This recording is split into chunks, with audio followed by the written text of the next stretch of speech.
Hey guys, welcome back to my channel. आज हम देखने वाले हैं कि कंपोनेंट्स क्या होते हैं, उसमें फंक्शनल कंपोनेंट्स क्या होते हैं और क्लास कंपोनेंट्स क्या होते हैं। तो चलिए गाइस देखते हैं कि यहाँ पे देख रहे हैं आप कंपोनेंट्स। हेडर कंपोनेंट है, एक डायग्राम है जहाँ पे हेडर, साइड बार, फुटर और मेन कंटेंट ये शो हो रहा है।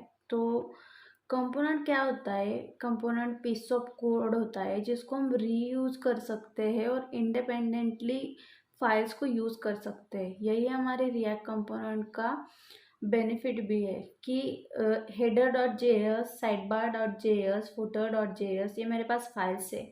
इसको मैं जहाँ चाहूँ वहाँ पे अपने रिएक्ट ऐप में यूज कर सकती हूँ। तो चलिए देखते हैं कि कंपोनेंट्स इंडिपेंडेंटली यूज कर सकते हैं हम लोग और उसका रीयूज भी कर सकते हैं। और जब भी कंपोनेंट यूज करते हैं उसमें जावास्क्रिप्ट के फंक्शंस होते हैं, वो हमें बट वो एचटीएमएल में रिटर्न होता है।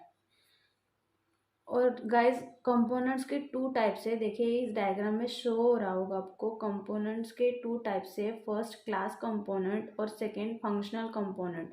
एक एक करके आप लोगों को बताती हूँ प्रैक्टिकल करके कि क्लास कंपोनेंट्स क्या है, फंक्शनल कंपोनेंट्स क्या है। सो बेसिकली क्लास कंपोनेंट हमें हमारे पहले ज़्यादा यूज़ होते थे, आजकल फंक्शनल कंपोनेंट्स ज़्यादा यूज़ हो रहे हैं। बट गाइस क्लास कंपोनेंट भी इम्पोर्टेंट है पढ़ना, बिकॉज मुझे भी अपना पर्सनल एक्सपीरियंस बताती हूँ। इंटरव्यू में पूछ सकते हैं कि क्लास कंपोनेंट्स क्या है। तो क्लास कंपोनेंट ये क्वेश्चन पूछा गया था मुझसे कि स्टेटफुल कंपोनेंट्स क्या है और क्लास कंपोनेंट्स क्या है। तो मैं बताती हूँ, क्लास हमारा स्टेटफुल कंपोनेंट है कि क्लास में हम स्टेट्स यूज़ कर सकते हैं। आने वाले वीडियोस में मैं बताऊंगी कि स्टेट्स क्या होते हैं।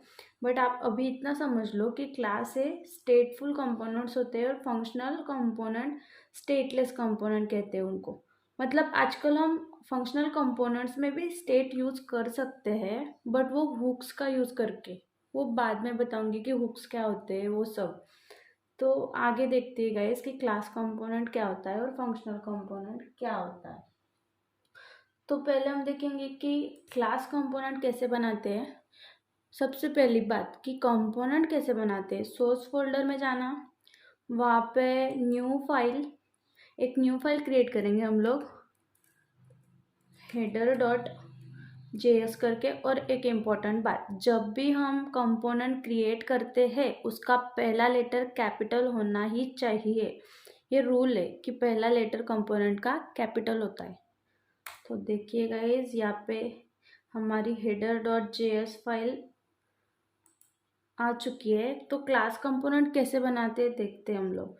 सबसे पहले तो हम लोग इंपोर्ट करेंगे रिएक्ट को। इंपोर्ट रिएक्ट का आर कैपिटल होता है, react from react.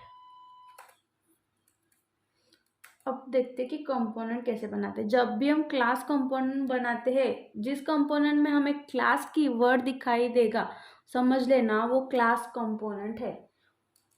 So class, ज हेडर नाम से हमने हमारा कंपोनेंट बनाया है ना, वो यहाँ पे देंगे हेडर। एक्सटेंड करना पड़ता है जब भी हम क्लास कंपोनेंट बनाते हैं। एक्सटेंड कहाँ से करेंगे हम लोग? रिएक्ट डॉट कंपोनेंट से। ये देखिए यहाँ पे दिखा रहा है क्लास डॉट कंपोनेंट से।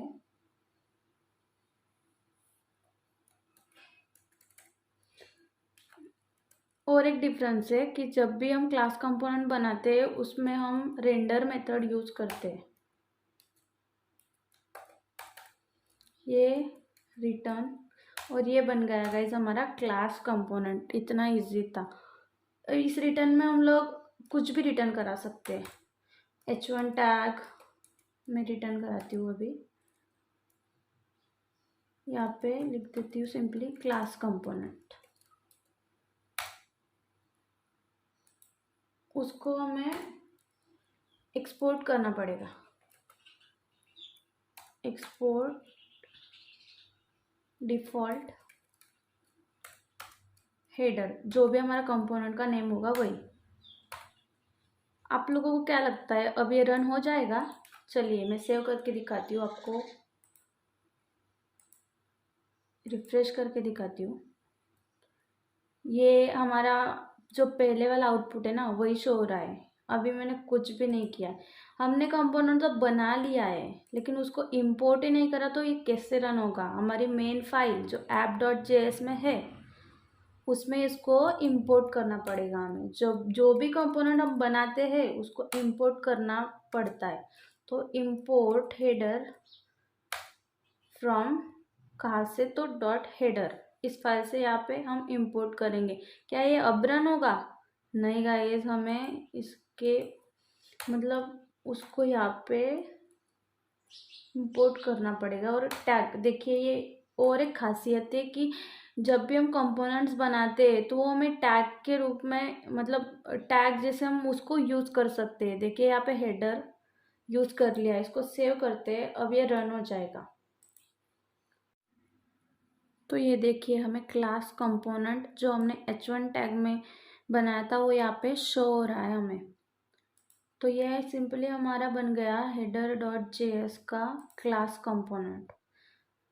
डिफरेंस ये है कि जब भी फंक्शनल कंपोनेंट बनाते हैं वो सिंपल होता है। चलिए अब देखते हैं कि फंक्शनल कंपोनेंट हम लोग कैसे बनाते हैं। सोर्स पे जाएंगे, न्यू फाइल, यहाँ पे मैं फुटर, यहाँ पे नहीं, एक मिनट, न्यू फाइल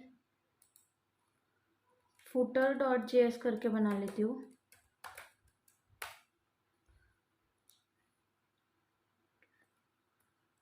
यहाँ पे सिंपल फंक्शन बना सकते हैं हम लोग। फंक्शन मतलब ज़्यादा कुछ डिफरेंस नहीं होता रिएक्ट के फंक्शंस में और जावास्क्रिप्ट के फंक्शंस में। फुटर,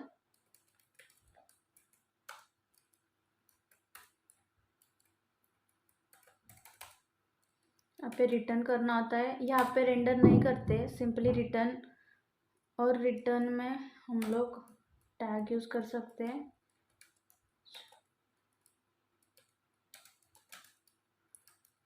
फुटर कंपोनेंट, इसको एक्सपोर्ट करना पड़ेगा हमें।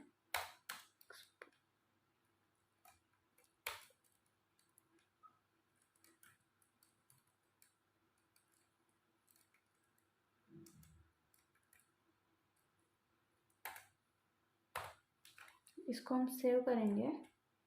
इसे भी हमें इंपोर्ट करना पड़ेगा। जो भी कंपोनेंट हम लोग बनाते हैं उसको हमारी मेन फाइल में app.js में हमें इंपोर्ट करना पड़ता है। Import footer from footer. अब इस फुटर को भी हम यहाँ पे सबसे नीचे यहाँ पे यूज़ करते हैं इस कंपोनेंट को। फुटर ऐसे भी यूज़ कर सकते हैं गाइज हम लोग कि सेल्फ क्लोजिंग टैग के साथ यूज़ करते हैं, ऐसा भी चलता है। ये देखिए guys, I am footer component show हो रहा है हमें। तो जब भी हम लोग फंक्शनल कंपोनेंट बनाते हैं तो उस वक्त हमें रेंडर करने की ज़रूरत नहीं होती। इंपोर्ट रिएक्ट जो हम क्लास कंपोनेंट में देखा वो भी करने की कोई ज़रूरत नहीं होती। इसी वजह से आजकल फंक्शनल कंपोनेंट्स इजी हो रहे हैं कि इजीली हम लोग यूज़ कर सकते हैं उसको। तो ज़्यादातर आजकल फंक्शनल कंपोनेंट्स ही यूज़ होते हैं। और जब से रिएक्ट के हुक्स आए, हुक्स कंसेप्ट, वो बताऊँगी मैं क्या होते हैं वो सब कुछ, तब से हम लोग, तो फंक्शनल कंपोनेंट बनाना बहुत इजी है। मतलब क्लास कंपोनेंट और फंक्शनल कंपोनेंट सेम यूज़ के लिए हम यूज़ कर सकते हैं, बट फंक्शनल कंपोनेंट में हमें लेस कोड करना पड़ता है और इजियर टू अंडरस्टैंड होता है, जो हमें इजीली अंडरस्टैंड हो जाता है।